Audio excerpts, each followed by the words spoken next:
IBM को जब दुनिया की सबसे बड़ी आर&डी फैसिलिटी बनानी थी अमेरिका के बाहर, तो उसको इजराइल ही पसंद आया है। दुनिया के सबसे ज्यादा बायोटेक स्टार्टअप इजराइल में ही हो रहे हैं। वॉइसमेल टेक्नोलॉजी पहली बार इजराइल में बनी थी।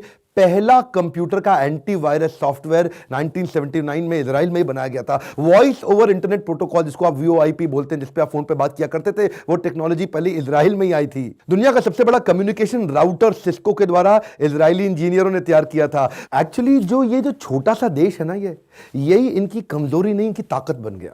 कैसे ताकत बन गया? क्योंकि देश छोटा है तो ये कुछ भी बनाते हैं उसको तेजी से स्केल करके, क्योंकि अपने देश में ज्यादा बेच नहीं सकते, क्योंकि पॉपुलेशन नहीं है, मार्केट साइज नहीं है, तुरंत इजराइल से निकल के पूरी दुनिया पहुंच जाते हैं।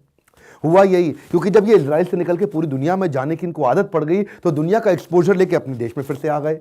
अपने देश में क्या है? अपने देश में बहुत आदमी, बहुत जनता है, जो बनाएगा अपने गल्ले पे यही बैठ के बेचता रहेगा, लोग आके लेते रहेंगे। इजराइल में बड़ी दिक्कत थी है जी, इजराइल तो है छोटा सा, तो वहां से इनका ग्लोबल माइंडसेट बिल्ड हुआ। उसके बाद इन्होंने क्या किया? ग्लोबल वेंचर कैपिटलिस्ट और ग्लोबल स्टार्टअप्स को इनके प्राइम मिनिस्टर ने इनवाइट किया अपने देश में, और बोला कि मिल करके यहां पे कंपनी खरीदो, मिल करके टेक्नोलॉजी बिल्ड करो, मिल करके इन्वेस्टमेंट करो। तो वहां पे कल्चर आ गया। इससे इन्होंने एक मॉडल चालू किया, जिस मॉडल को ग्लोबली क्या बोलते हैं? ICDS model. आईसीडीएस मॉडल को जरा ध्यान से समझिएगा। पहले ये आइडेंटिफाई करते हैं प्रॉब्लम क्या चल रही है मार्केट में। उस प्रॉब्लम को आइडेंटिफाई करने के बाद ये अपनी पूरी मैन पावर को, अपनी टेक्नोलॉजी के लिए जो आर&डी सेंटर्स है वहां पे उनको बोलते हैं, देखो यंग बच्चों को एक काम करो, ये प्रॉब्लम मिल गई है, इसका सोल्यूशन बनाओ, क्रिएट करो, आईसी क्रिएट करो उसका सोल्यूशन, और क्रिएट करके उसके बाद अपने देश में पहले डिलीवर करो सब लोगों को। अपने यहां पे जो कॉर्पोरेट्स हैं उनको डिलीवर करो पहले सोल्यूशन।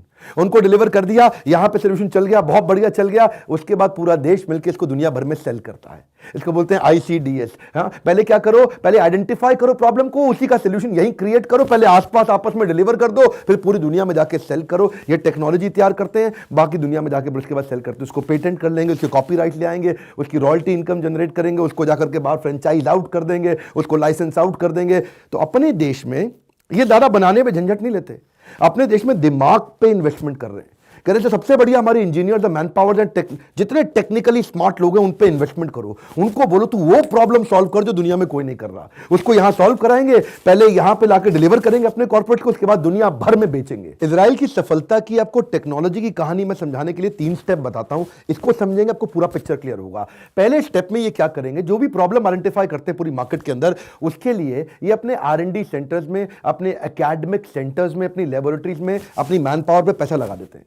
देखो भाई, तुम पूरी जान लगा दो, इसका सोल्यूशन निकालो बस। वो बैठ करके पूरी जान लगाएंगे और उसका सोल्यूशन तैयार करेंगे। उसके बाद आएगा स्टेप 2, जहां पे आते हैं टीटीओ। इनके यहाँ टेक ट्रांसफर ऑर्गेनाइजेशन होती हैं। अब मान लो पहले स्टेप में उसने पेन ड्राइव बना दी कुछ। अब पेन ड्राइव बनाई तो टेक ट्रांसफर ऑर्गेनाइजेशन क्या करेंगे? दुनिया के बड़े मल्टीनेशनल कॉर्पोरेट्स को बुलाएंगे, उनको बोलेंगे सुनो भाई, हमारे आदमी ने यहां पे इस रिसर्च सेंटर में पेन ड्राइव तैयार करी है, ये आपको बहुत काम आ सकती है, बताओ कितने में खरीदोगे हमसे? तो टेक ट्रांसफर ऑर्गेनाइजेशन मान लो किसी बड़े कॉर्पोरेट को, मल्टीनेशनल जायंट को बुला करके वो टेक्नोलॉजी उनको बेचेगा, जिससे उनको पैसा मिलेगा। और फिर वो टेक्नोलॉजी अपने देश में पहले सबको बेचेंगे, उसके बाद उसको लाइसेंस आउट करा देंगे पूरी दुनिया में उस कंपनी के माध्यम से।